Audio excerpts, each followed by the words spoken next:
கடந்த தேர்தலின் போது யாழ்ப்பாண மாவட்டத்தை பிரதிநிதித்துவம் செய்திருந்தேன். யாழ் மாவட்ட மக்கள் அனைவரையும் சந்தித்திருந்தோம். அந்த மக்கள் எங்களுக்கு இலங்கை சரித்திரத்தையே மாற்றி அமைக்கக்கூடிய ஒரு புதிய வெற்றியினை எங்களுக்கு தந்திருக்கின்றார்கள். அந்த வெற்றி என்பது மிகவும் முக்கியமான வெற்றியாகும்.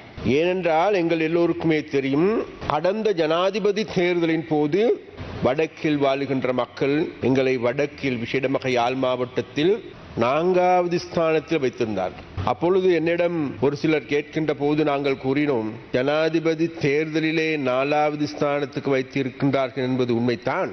ஆனால் வாக்கு வீத அதிகரிப்பிலே எங்களை இலங்கையிலே 1வது ஸ்தானத்திற்கு கொண்டு வந்திருக்கின்றார்கள். அதனால் அந்த மக்களுக்கு நன்றி என்று கூறினோம். பொது தேர்தலிலே யாழ் மாவட்டத்தில் வாழ்கின்ற மக்கள் எங்களை 1வது ஸ்தானத்திற்கு உயர்த்தி வைப்பார்கள் என்று அன்று நான் நம்பிக்கை தெரிவித்திருந்தேன். அந்த நம்பிக்கையின் அடிப்படையில் இன்று எங்கள் எல்லோருக்குமே தெரியும், யாழ் மாவட்டத்தை இன்றைக்கு தேசிய மக்கள் சக்திக்கு அந்த மக்கள் ஒப்படைத்திருக்கின்றார்கள்.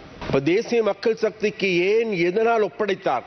எங்கள் எல்லோருக்குமே தெரியும், கடந்த தேர்தலின் போது பொதுவாக இந்த நாட்டில் இருக்கின்ற அனைத்து அரசியல் கட்சிகள், விசேடமாக இங்கு இருக்கின்ற தென்னிலங்கையில் இருக்கின்ற பிரதான கட்சிகள் அனைத்துமே தேசிய மக்கள் சக்தி தொடர்பாகவும் எங்களுடைய தலைவராக அனுரகுமார் திசாநாயக்க தொடர்பாகவும் எங்களுடைய கட்சியில் இருக்கின்ற முக்கியமான உறுப்பினர்கள் தொடர்பாகவும் பாரிய அவதூறுகளை கட்டவிழ்த்து விட்டிருந்தார். அது மாத்திரமல்ல, தேசிய மக்கள் சக்தி ஆட்சிக்கு வந்ததன் பிறகு விசேடமாக தமிழ் மக்கள் மத்தியில், முஸ்லிம் மக்கள் மத்தியில் இந்த நாட்டில் பாரிய இனக்கலவரம் ஒன்று ஏற்பட போகின்றது. இனங்களுக்கு இடையிலே முரண்பாடு ஏற்பட போகின்றது. அது மாத்திரமல்ல, மீண்டும் வரிசை யுகம் வரப்போகின்றது.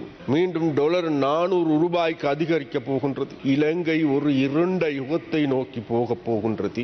இவர்களுக்கு வாக்களிக்க வேண்டாம் என்று கேட்டுக்கொண்டார்.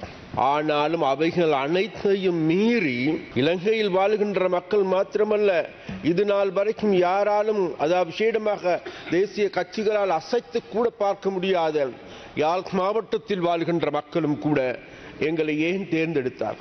வேறு எதுனாலும் அல்ல, நாங்கள் கடந்த தேர்தலின் போது அந்த மக்களுக்கு நம்பகமானவர்கள் என்கின்றதை நாங்கள் அவர்களுக்கு வெளிப்படுத்தி